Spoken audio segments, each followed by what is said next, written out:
जो लोग घर पे गुलाब उगाते हैं उनको किसी न किसी स्टेज पे एक मसले के साथ नबर्द आज़मा होना पड़ता है।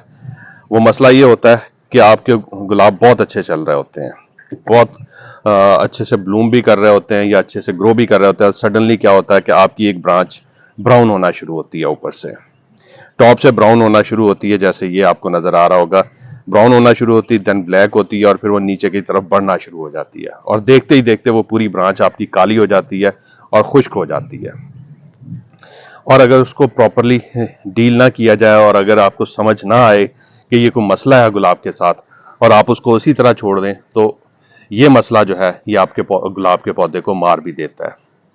गर्मियों में तो आप समझ लें कि अगर ये मसला शुरू हुआ तो आपका पौधा लाजमी है कि इसमें सरवाइव ना कर पाए और मर जाए, अनलेस अनटिल कि आप उसकी स्पेशल केयर ना शुरू कर दें और फौरन से एक्शन ना लें उसको कंट्रोल करने के लिए।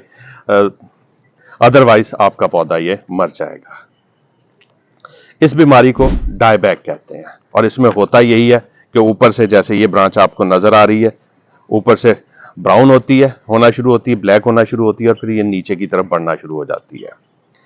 तो आज की वीडियो इसी मसले से रिलेटेड है, क्योंकि जब तक आपको इसकी वजूहात नहीं पता चलेंगी तब तक ना तो आप अपने गुलाब को बचा सकते हैं और ना ही अगर ये मसला आ जाए, अटैक हो जाए, तो उससे अपने पौधे को रिकवर कर सकते हैं। क्योंकि कहीं ना कहीं इसकी रिकवरी जो है वो इसके मसले को समझने के साथ रिलेटेड है। अगर आप मसला समझेंगे तभी आप इसको रिकवर कर पाएंगे। बिना टाइम वेस्ट किए वीडियो में आगे बढ़ते हैं। आज की वीडियो में मैं आपको बताऊंगा कि इस डायबैक की वजूहात क्या हैं, उनसे कैसे बचा जा सकता है कि जिससे आपका गुलाब बच जाए, और फिर अगर ये मसला हो जाता है तो फिर आप अपने पौधे को कैसे उससे रिकवर कर सकते हैं और दोबारा उसे ग्रोथ की तरफ ला सकते हैं। अस्सलाम वालेकुम, welcome back to my channel. मैं उम्मीद करता हूँ आप लोग खैरियत से होंगे। तो आज की वीडियो, जैसा कि मैंने इंट्रो में बता दिया कि डायबैक से रिलेटेड है। सबसे पहले मैं बताता चलूं आपको कि ये डायबैक होता क्या है। होता यह है कि अचानक आपके पौधे की कोई एक ब्रांच ऊपर से ब्राउन होना शुरू होती है, साथ ही आपके उस ब्रांच में मौजूद पत्ते मुरझाना शुरू करते हैं। वो ब्रांच ब्राउन से फिर ब्लैक में कन्वर्ट होना शुरू करती है और ये प्रोसेस नीचे की तरफ बढ़ता जाता है, जहां से पौधा ग्राफ्ट हुआ उस की तरफ जाना शुरू हो जाता है और ब्रांच नीचे लाता जाता है और देखते ही देखते एक दो दिन के अंदर वो पूरी ब्रांच काली हो जाती है और खुश्क हो जाती है। अगर इसको प्रॉपरली डील ना किया जाए तो होता क्या है कि पूरा पौधा ही इस बीमारी से इफेक्ट हो जाता है और वो पूरे का पूरा पौधा सूखना शुरू हो जाता है और अल्टीमेटली पौधा मर जाता है और आप उसे बचा भी नहीं पाते। ये ज्यादातर होता है बरसात के मौसम में, जैसा कि जो अब मौसम चल रहा है, या फिर गर्मी में। तो सबसे पहले मैं आपको ये बताता हूं कि ये आखिर होता क्यों है। बेसिकली इसकी तीन रीजंस हैं जिसकी वजह से ये प्रॉब्लम आता है आपके पौधे में। पहली रीजन ये है कि जब आप इसकी प्रूनिंग करते हैं, प्रूनिंग करते हुए जो आप टूल यूज करते हैं, प्रूनर यूज करते हैं, आप उसे अच्छे से सैनिटाइज नहीं करते। जैसे ये प्रूनर है, तो जब आपने इसे यूज करना होता है तो इसे अच्छे से सैनिटाइज करना होता है। अगर प्रूनर के ऊपर, इसके ब्लेड्स के ऊपर यहाँ पे अगर जर्म्स हैं, ठीक है, तो उससे क्या होगा कि वो इस पौधे को इन्फेक्ट कर देंगे। अब ये इन्फेक्शन क्यों हो रही है तो वो भी मैं अब आपको बता दूं। ये बेसिकली एक फंगल डिजीज है, फंगल इन्फेक्शन है। ये दो तीन किस्म की फंगस हैं जो इसकी वजह बनती हैं। एक तो वो ट्राइसोफेरिया है और दूसरी है फोमोसिस। ये दोनों है और एक तीसरी और है, उसका नाम है कोनियोथायरियम। ये तीन फंगस हैं जो बेसिकली इसकी वजह बन सकती हैं। ये तीनों की तीनों फंगस जो है आपके पौधे में मौजूद होती हैं, सिर्फ उनको मौका चाहिए होता है अटैक करने का। तो सबसे पहले आप इंजेक्ट कर देते हैं जब आप प्रून करते हैं। जैसे ये ब्रांच मैंने काटी थी तो आप देख लें यही ब्रांच ड्राई होना शुरू हुई है, तो ये प्रूनर के इन्फेक्शन होती है कि यहाँ से प्रूनर की वजह से ये इन्फेक्ट हो गया और इन्फेक्ट हुआ और उससे ये ब्रांच फिर डायबैक लेना शुरू कर देती है। दूसरी रीजन जो है वो है थ्रिप्स या स्केल्स या माइट्स का अटैक, जिसको आप टाइमली ट्रीट नहीं कर पाते, जिससे पौधा कमजोर हो जाता है और ये फंगस जो है एक्टिव हो जाती है और पौधे को डैमेज करना शुरू कर देती है और जिससे आपका पौधा डायबैक ले जाता है। थर्ड, जो सबसे ज्यादा बड़ा प्रॉब्लम है, मेजर प्रॉब्लम है और जिसकी तरफ किसी का दिमाग नहीं जाता और ना ही वो उसको समझ पाते हैं, वो प्रॉब्लम ये है कि पौधे की जो जड़ें हैं पौधे की जड़ें डैमेज हो जाती हैं। और किस वजह से हो सकती हैं? ओवर वाटरिंग, अंडर वाटरिंग या हीट स्ट्रेस। मैंने इसलिए कहा गर्मी में और बरसात में ये प्रॉब्लम ज्यादा आता है। गर्मी में जड़ों को हीट स्ट्रेस मिलता है जिससे जड़ें डैमेज होती हैं। जब जड़ें डैमेज होती हैं तो एक चीज आप हमेशा याद रखिए, देखिए ये स्टेम है और ये यहां से ये पौधा ग्राफ्ट हुआ है। ये स्टेम के नीचे रूट्स हैं जो कि आपके मीडिया के अंदर होती हैं। ये रूट्स यहाँ से खुराक लेती हैं और ऊपर जो है डिफरेंट ब्रांचेस को पहुंचाती हैं। हर ब्रांच के लिए अलग से नीचे रूट्स होती हैं, रूट स्ट्रक्चर होता है जो उसको खुराक पहुंचा रही होती हैं। जब वो रूट स्ट्रक्चर डैमेज होता है, जिस ब्रांच से वो कनेक्टेड होता है, वो ब्रांच डायबैक लेना शुरू कर देती है। और ये डायबैक सबसे ज्यादा खतरनाक होता है। क्यों सबसे ज्यादा खतरनाक होता? क्योंकि आपको पता ही नहीं चलता कि नीचे रूट्स डैमेज हैं। आप ऊपर से समझते हैं कि शायद अपर इन्फेक्शन है, आप ऊपर से क्या करेंगे, इस ब्रांच को काट देंगे, लेकिन उसके बावजूद ये डायबैक नहीं रुकेगा और नीचे की तरफ बढ़ता जाएगा। इसलिए मैं हमेशा कहता हूं कि जब डायबैक हो जाए तो पहले उसको ट्रीट करें, बाद में इन ब्रांचेस को प्रून करें। क्योंकि जब आपका डायबैक रुक जाएगा तभी आपको प्रून करने का फायदा होगा। अदरवाइज ये ब्रांच है, ये आप नीचे काटते जाएंगे और अल्टीमेटली आप पूरा पौधा काट देंगे, तब भी ये डायबैक नहीं रुकेगा। क्योंकि जब तक आपकी ये रूट्स जो हैं ये रिकवर नहीं होंगी, तब तक पौधे को खुराक मिलना शुरू नहीं होगी प्रॉपरली, तब तक पौधा जो है इस डायबैक को रोकेगा नहीं, बल्कि डायबैक जारी रहेगा। तो अब इन्हीं पॉइंट्स के हिसाब से, यानी इन्हीं तीन वजूहात को हम डील करते हैं एक एक करके कि इससे कैसे बचा जा सकता है, या कैसे डायबैक लग जाए तो उससे अपने पौधे को रिकवर किया जा सकता है और उसे फ्यूचर के लिए दोबारा से ग्रो करवाया जा सकता है। क्योंकि मेजॉरिटी लोग यही समझते हैं डायबैक लगा तो पौधा मर जाएगा। ऐसा कुछ नहीं है। अगर आप टाइमली एक्शन लेते हैं तो आपका पौधा बच भी सकता है।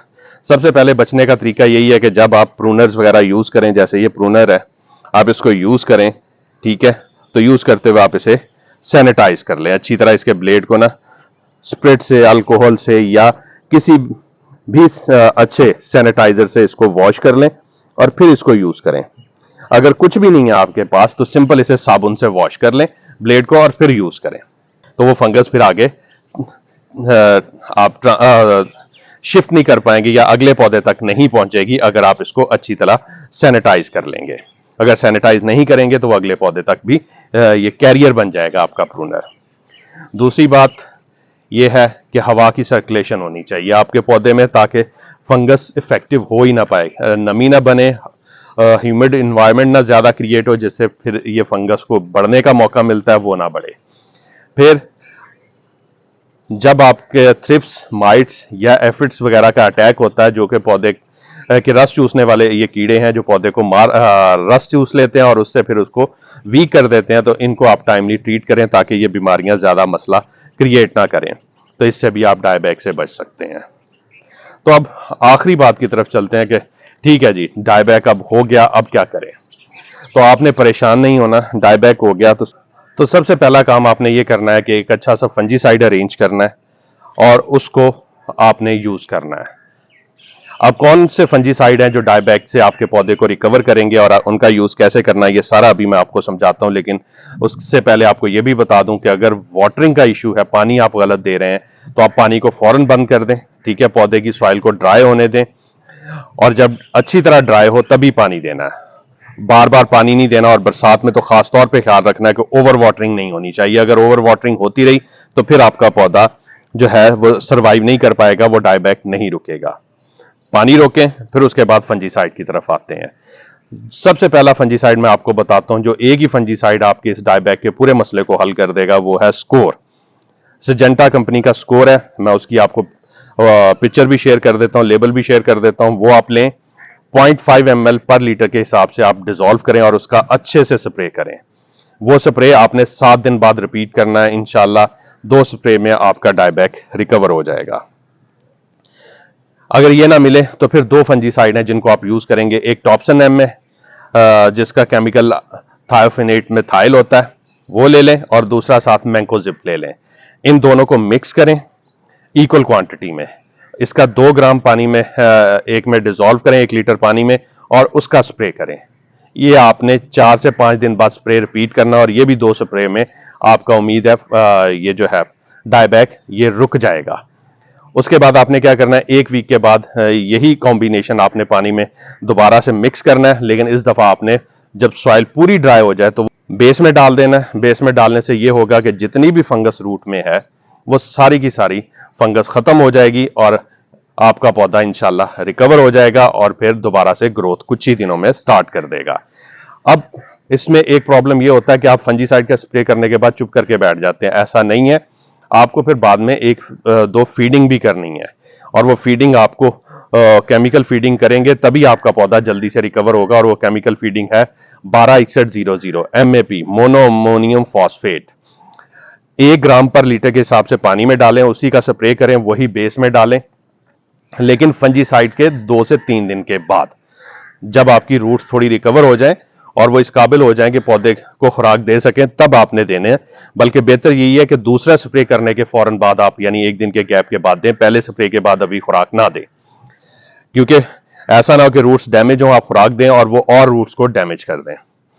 तो इसलिए दूसरे स्प्रे के बाद आप खुराक दें 1 दिन के गैप से, और 2 खुराकें आप दें और उस खुराक में भी आप 3 दिन का गैप रखें। 2 खुराकें देने से इंशाल्लाह आपका पौधा जो है दोबारा से ग्रोथ स्टार्ट कर देगा और रिकवरी प्रोसेस स्टार्ट हो जाएगा। तो ये कुछ टिप्स हैं और कुछ ट्रीटमेंट है कि जिससे आप अपने पौधे को डायबैक से बचा भी सकते हैं, और अगर डायबैक लग जाता है तो उससे आपका पौधा रिकवर भी हो जाएगा। तो उम्मीद है आपको सारे पॉइंट समझ आ गए होंगे। मैंने ट्राई की है कि आप लोगों की ख्वाहिश के मुताबिक शॉर्टेस्ट टाइम में पूरी इंफॉर्मेशन दी जा सके। तो अगर फिर भी आपका कोई क्वेश्चन हो तो कमेंट्स में पूछें। वीडियो पसंद आए तो लाइक लाजमी कर दिया करें, आगे फ्रेंड्स एंड फैमिली में शेयर भी किया करें, और चैनल को सब्सक्राइब करना मत भूलें। चैनल को सब्सक्राइब करें, बेल नोटिफिकेशन ऑन कर दें, ताकि आइंदा जो इसी तरह की इंफॉर्मेटिव वीडियोस मैं पोस्ट करूं तो वो उनका टाइमली आपको पता चल सके और आप उससे फायदा उठा सकें। तो आप मुझे इजाजत दीजिए, दुआ में याद रखिएगा। इंशाअल्लाह बहुत जल्द एक और इंफॉर्मेटिव वीडियो के साथ हाजिर होऊंगा। तब तक के लिए अल्लाह हाफिज।